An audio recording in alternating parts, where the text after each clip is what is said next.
Hello, and welcome to Every Child Matters, a podcast by Because One Matters. I am your host for this episode, Andrea Barkley, founder and CEO of Because One Matters. We are a Georgia nonprofit that exists to positively influence and directly impact the path of foster children and young adults from low-income communities. Our purpose is to show children and young adults that their circumstances don't define them. We want them to know that they matter. They are loved, valued, and that they can be anything they set their minds to.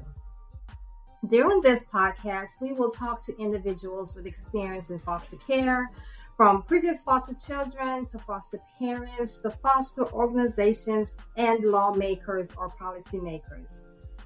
We know that individuals who have directly or indirectly experienced foster care have a story to share, and it is our privilege to share it with you. Today, I am excited because I get to speak with Shelly and Elliott Harris. They are current foster parents, and I am really excited for you guys to hear their story. So please join us as the Harris and I talk about foster care.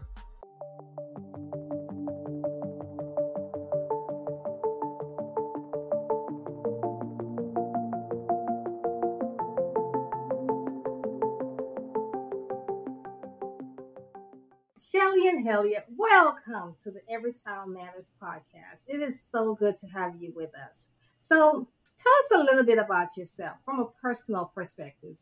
And who wants to go first? I'll talk.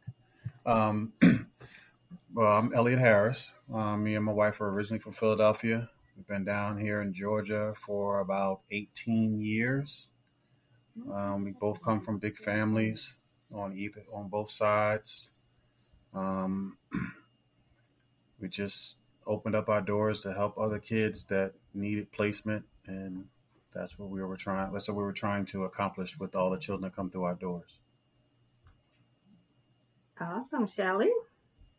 Yeah, and one of the things I'm sure that's very important is what made us start fostering. I can only go back to this incident, something I saw on the news, and they were showing children, it was around Christmas, as a matter of fact, children that didn't have anywhere to go, so they were overcrowded in hotels during the holidays, and they didn't have anywhere for these kids to go, and it was pretty much teen boys, they said, and that broke my heart. So ever since I saw that, I'm just like, we have to do this. But at the time, my husband was working out of state, and when I tried to do it, they said that it wouldn't be a good idea for him to do it, for me to do it, and then my husband comes into town, and then he has to leave. They said that may be a trigger for some kids, just to have somebody coming in and out. Like somebody they get close to, and then they have to leave for a couple months, and they will come back. So I actually did not approve me because of that. So it wasn't until my husband got stationed in Georgia, like permanently, that they finally approved us. And that took probably about 3 years or so from the time I said I want to do this until we were finally able to get approved. Wow. So thank you for sharing how you got involved with foster care. So how long have you guys been fostering? Since 2000, no. 18, right? It was 18, 2018. Yeah, 18, 19. I think we started in 18, but it takes some time. So we got approved 2019. And since 2019, how many foster kids have you fostered? Over 100. Wow.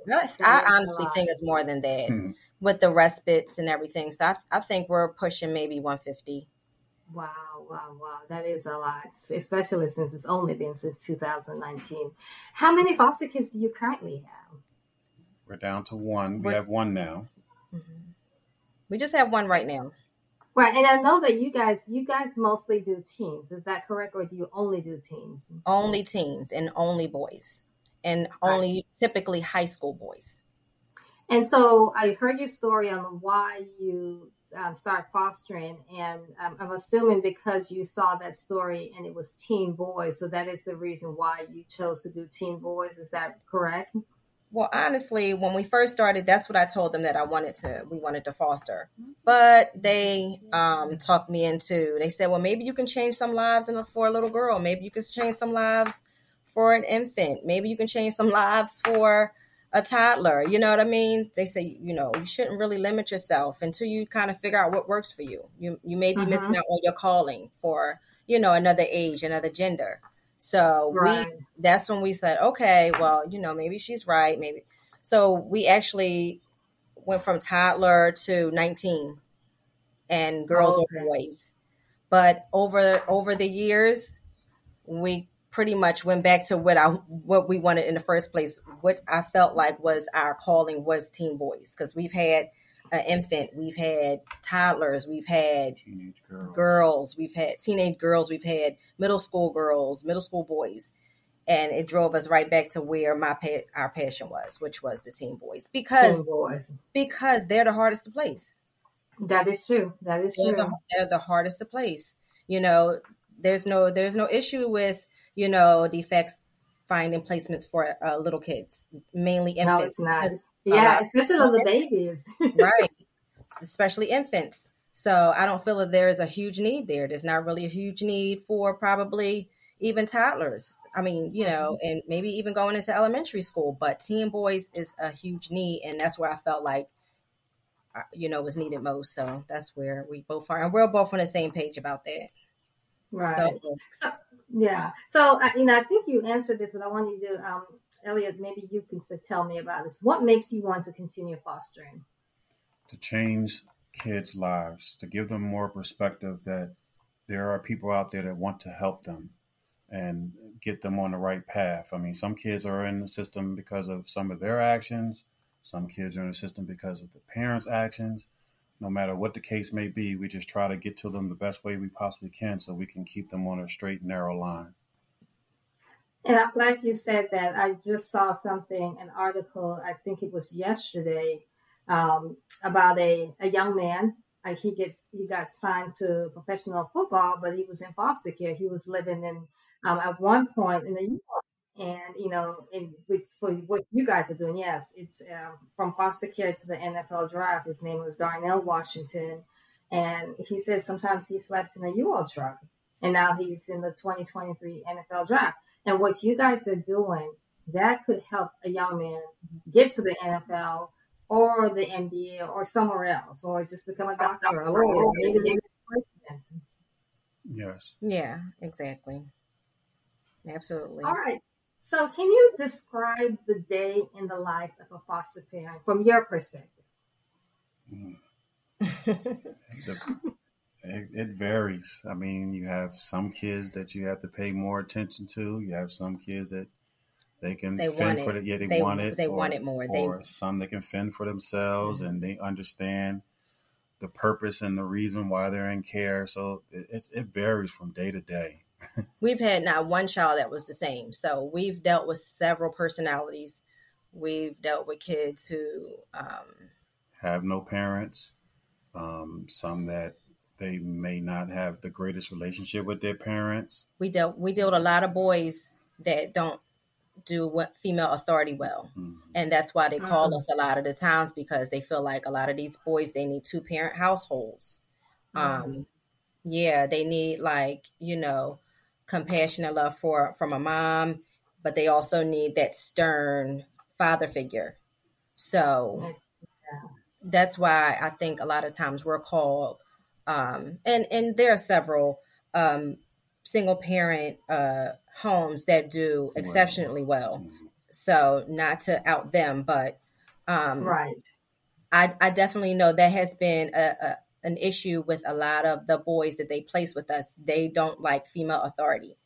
So we kind of have to change their perspective of, you're going to have to listen to a woman all your life. So you're going to get used to it. You're going to marry one. You're going to have to listen to her. There's going to be, people throughout the whole entire world that you're going to have to take authority from a woman. So you can't just dismiss, a woman's authority or whatever a woman says because you don't feel like you have to listen to a woman.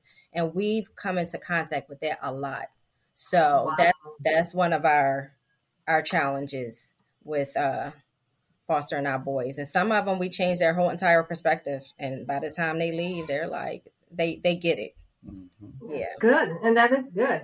You know, I was going to ask you about that. So when you get that phone call and from DFAX and they said, I have a young man, and do you have any expectations or do you have any set ground rules that you lay out once they come into your home? We have to. Yes. Yeah, you have to. Yeah, we have to have rules. Otherwise, they will run all over us. and yeah, they will run all over us. So, yeah, we definitely have to have ground rules for one, because not only do we have other foster boys in the house, we also have our biological children in the house that we have to protect. So before any of the boys come into our house, we have to search their bags just to make sure that we don't have any drug paraphernalia coming in the house, no weapons, no just anything that could be a danger, razors, things that, you know, if the kid hurts themselves. So we have to search every child that comes to our house. You know, we set the ground rules, which, you know, it's not a lot. I think, you know, we're pretty much, we're not a group home. We are a foster home. So our house is like a home. Like they're able to, you know, go in the refrigerator, eat whatever they want, in the pantry. So the same rules as that applies to my own children. Mm-hmm. Yeah, you just can't. Yeah, just, you know, things like coming into my room and my bathroom. That's like one of the things I don't allow because these are boys, and I have to. You know, but pretty much I think that's it. That's it. So do you sit down with them and says, okay, these are the rules of the house, not for you, but these are the rules for not just for you, not just these are the rules for you because you're a foster kid, but these are the rules of the house. So our own kids follow those same rules as well. Yes. And what are some of the reactions that you get, or when you do that? I haven't had any. I do most of the checking in when the kids come in, and I haven't had any issues with the kids when I explain to them the rules of the house, such as no cussing, no fighting, no coming down. When our lights go off, that means our downstairs is shut down. Things of that nature. No taking food upstairs in our bedrooms. I haven't. The only simple issue that we have is sometimes when the kids come in here with electronics, and that can be a fight. That could be a fight. So, and you know, that's even with your biological kids, you know, most kids, because they want that electronics. So it's a thing. but yeah, it is a thing, but it's also a little different because we don't know these children. We don't know who they're calling. We don't know if they are giving out our address to family, friends, just, you know, having inappropriate conversations or online with people they shouldn't be online with, because we've had these situations where kids will, you know, chat online with people and try to meet up with strangers, just a lot of different things. So certain kids, we are much more strict on the electronics just because of the history, or they may be calling people to help them run away, to pick them up. Yeah. So that part has to be a little bit different from my 19-year-old son, because I know my 19-year-old son is not gonna, you know, I know what he's capable of. These kids are strangers in our home. We don't know what they're capable of all the time. So there are a couple things that we have to do a little different, and usually electronics is one of them. But if you know, we get to know each other for a while, or they've shown us that they're responsible with their electronics, then it's fair game. That is good. Yeah, it is. It really is different, and you have to be open and honest and upfront with them. Right. Mm-hmm.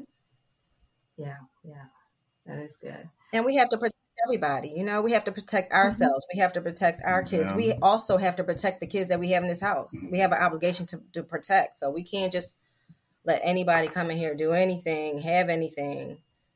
You know, we have to. I know foster parents, they talk about when the child gets reunified with their parents. How do you guys handle that? For the most part, defects handles that portion of it because you talking How do about we feel about it? how do we feel Yeah, about how do you personally, from an emotional that's the perspective? goal. So any kid that comes into our home and they have a chance to reunify with their parents, that's the goal. So we don't tell them not to talk to their parents or restrict them from talking to their parents or any feel case. sad. Yeah, feel sad. We want them to be able to talk to their parents, but we just have to monitor certain things because we know kids come in here with issues with the parents and they have triggers. We just don't want nobody who's talking to their parents and they going off on the parents or the parents going off on them. It's not helping. But our goal is to sit them down, talk to them and say, hey, listen, could you have done things differently? Whether it was you or your family that got you into the situation that you're in now. So when you go home, if you go home, can it be changed? Would you do things a different way instead of just reacting the way that you reacted the last time? And I think it's also different with this age group, Andrea, because I think with little kids, you kind of get attached and, it's just different because you coddle little kids, you you have a different relationship when they're younger. You know what I mean? And especially if the circumstances back home are not good, even if it is good, the attachment is different. But by the time these boys come in here, it's at this age, it's either they're wanting to get their own apartment. Sad as it is, a lot of them don't want to go to school after that. They just want to get out of care, and they just want their own apartments. And from our experience, so I think the detachment is different because the mindset is different. So it's not like so much of a sadness. Sometimes we're shocked. We're like, really? Like, is that a good idea? But it's never like we're heartbroken that a kid is going home because if that's what the kid wants, then that's what we want for them. You know what I mean? So do you keep in touch with, or do the kids, once they get reunified, any of the kids, have they contacted you, reached out to you, or after? Yes, they do. Very few kids, yes, they do. They reached out to us, and I mean, one was still coming over here during the holidays to hang out with my son. So yes, we have kept in touch, and sometimes they'll call for advice or situations or need a ride, and if we're able to do it, we'll help them out. Mm-hmm. That is awesome. So that's a good example to show that you guys bonded with them, right?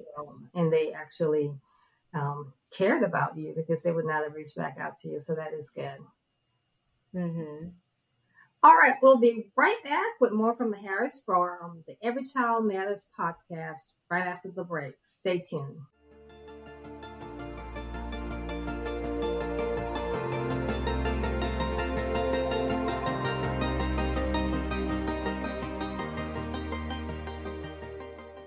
All right, welcome back, Shelly and Elliott. Let's talk about the foster care system in general. What are your thoughts on the foster care system as a whole? Let my wife answer that one. I'm on the fence, sometimes I feel supported, sometimes I don't. I'm sorry. Sometimes we feel supported and sometimes we don't. But what about from even the above that, like the state and this is not a political thing, just the state as far as the foster care system. Do you think that there's more that can be done? Absolutely. There's more that can be done. Absolutely. I was going to let my wife talk, but I think there's so many programs that these kids should be in front of these kids' face to help them progress. I don't think they're doing enough with that. I think these kids should have somebody in their face consistently besides us to help them understand the positivity that's out here in this world, that they don't have to do negative things. I mean, it's just not enough programs, or I mean, these kids should not lack for anything. But from us. And it's one of the things I thought about over and over, and I I'm talking to others, and I was like, how can we help in this situation, because a lot of times when these kids age out of foster care, there's the independent living program, and there's some great independent living programs out there. But before they even get to that stage, should we, as a society, as foster parents, as agencies, kind of prepare them for that 18 and up? Like, okay, this is what you need to do. This is, life skills, teaching them about adulting, what it means or what is required for them to be an adult. I don't know if that a lot of that is being taught or communicated to these kids. For the most part, I think they're trying, but these kids, when they age out and they do this independent living, they need mentors. They need Uh-huh. mentorship at all times. They need the kids that are just working need to be in some type of Right. schooling situation, whether it's college or out there getting a certification for something that they A could be doing, a trade. trade that they could be doing Uh-huh. out here in life. I don't think they're pushing that enough. I think they're just putting the kids in independent living, giving them the rules and the guidelines on what they got to do to stay in here, instead of saying, hey, you know what? In order to do this, you need to do this, this, and this, and that. So that way we can help you progress. So when you do finally age out and you're no longer in independent living, you can live on your own. Yep. And that's a good point. One of our partner agency, Yes for Youth, that's exactly what they do. They provide the kids that are in their program, they provide them with mentors, life coaches. So they help them so that when they do age out, they're ready. But not all independent living programs are like that. But I do know Yes is doing that. So that is a good point. What about the kids before that, like between the ages of maybe, I don't know, 15 to 17 or 14 to 17? What can we do to help them get ready to become 18 or age out or Mentors, mentors, mentors, mentors? mentors, mentors, programs, keeping these kids active in programs that let them know that there's other people that care about them other than the foster homes that they're being placed in. They need to know that there's a lot of people out here in this world that care about them. And they have to understand a lot of kids come in here sometimes and they're thinking, well, nobody wants me. And then we gravitate to them and take them in and help them out as much as they possibly can. And they only think about us too. But then when they're out there in the real world, it's them against anybody that stands in front of them. They need to Uh-huh. understand that there's other people out there that can help them just as much as we can. Absolutely. So, I know kids are in and out of the foster care system.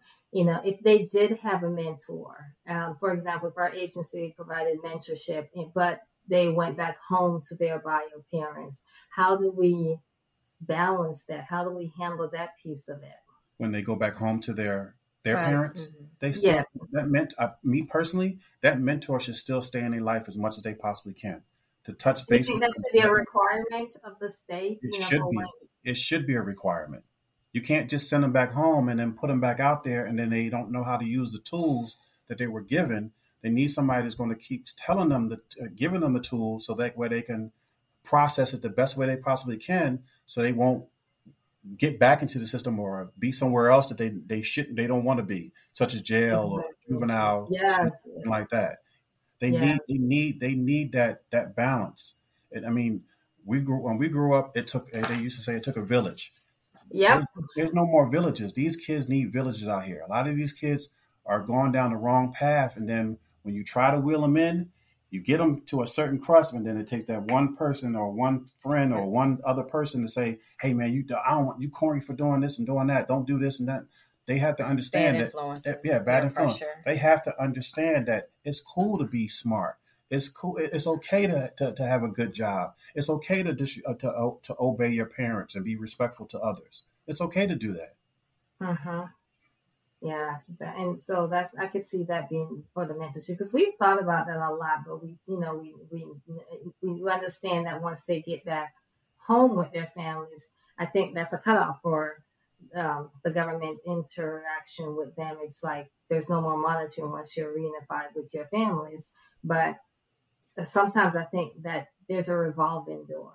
The Hmm. parents do what they need to do to get their kids back home, but then 2 months later, the kids are back in foster care, and it's like, okay, it's just a revolving door. But I see your point, Elliott, about the mentorship. Maybe that could be something that could be implemented, or maybe just a pilot to see, select 5-6 parents and Yeah. see if that would work, and then if it is implemented statewide. So yes, so Because you never know. that is it. You never know. That one person that's been in their life could be the one reason why that kid is going on a straight and narrow path. And if you take that out that kid's life, that could hurt him, him or her. Yeah, absolutely. Absolutely. Yeah. A good mentor can make a difference in a child's life. One person can make a difference. So that is a good point. So what is the number one reason why you feel that people should get involved with foster care? To help. I think that people need to do it because they're passionate about it, because they want to. Mm-hmm. You have to like kids. Yes. You have to like kids. You have to. My wife is 100% right what she's saying. I believe in blessing. I believe if you bless someone else with the knowledge and the tools to do what they got to do, it's going to come back in full circle to you. So I feel like what we're doing right now to help the kids, all these kids that come through it, we may not have reached out of the 150, we may not have reached 80 of them. We might have reached 50 of the kids, but we've done our job to set these kids up for the best way they possibly can when they walk out of our door, whether it's good, as best we could, whether it's been a good situation when they were with us or we had to get them removed from our home. We still try to give them the knowledge that, hey, you don't have to keep going through this process. Absolutely, absolutely. And that's what they need. They need parents like you. I know you guys were recently awarded the Because One Matters National Foster Parents of the Year. And this is what the case manager said about you guys. It says, the Harrises goes above and beyond to help the foster teen boys. They are able to handle any situation that arises regarding the boys with such grace and humility. They treat the boys the same as their own. So we do appreciate you, and we thank you for what you're doing. Thank you for everything that you do to make an impact on the lives of those that you serve. Continue to do what you do. We're going to take a quick break, and then when we come back, we're going to play a little game of Would You Rather This or That?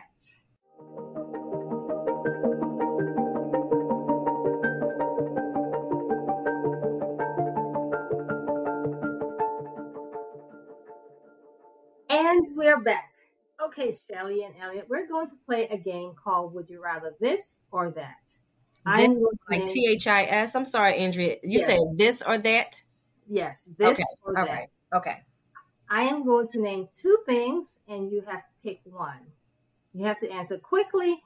No time for thinking. Are you ready? Yes.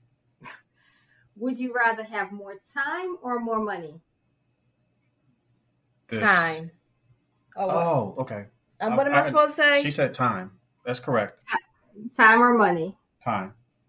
Okay. Would you have... You don't have to agree. He looking like I really wanted to say money. Would you rather travel by train or airplane? Airplane. Would you rather win the lottery or live twice as long? Live twice as long. Shelly? Yes, I agree. I said time. So when I said time, I mean I want to see my kids. But go ahead. Right. Would you rather explore space or the ocean? Ocean. The ocean. Would you rather have a cook or a maid? A maid. A maid.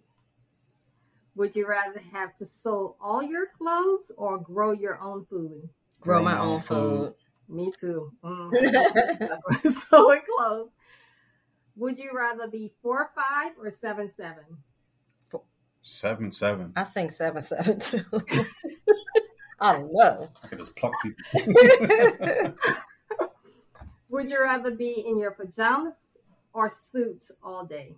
Pajamas. Yes. Would you rather end hunger or hatred? Ooh, hatred. Would you rather be locked in an amusement park or a library? Amusement park. See me, I'm a library. I can sit in the library and read all day. I can't. That's I don't hard, know. Andrea. Would you rather live where it's constantly winter or where it's constantly summer? Summer. Summer. Me too, me too. This was really fun. Shelly and Elliott, I want to thank you for being our guests. Would you like to say anything before we wrap out? Well, I would just like to appreciate you having us on. Thank you for having us on, and we really appreciate you reaching out to us to do this so you can hear our side of the foster care system and us being foster parents. Yeah, and I just want to say how appreciative we foster parents are to have you, Andrea, because you are simply amazing with what you're doing for supporting us, supporting the children, supporting DFACS. I think you're probably not told enough, but I know in the Harris house, we appreciate you so much. You're just a beacon. Thank you. Thank you. You're welcome. Thank you. And we have a great support staff, our board members and all our volunteers. So we're trying to be your support system. So I do appreciate that. Thank you for joining us on this episode of Every Child Matters. For more information on Because One Matters, please visit our website at becauseonematters.org. Make sure to subscribe to this podcast, leave us a rating, and follow us on social media at Because One Matters. I've been your host for this episode, Andrea Barkley, and it's been a pleasure to join you. Until next time, be a difference maker.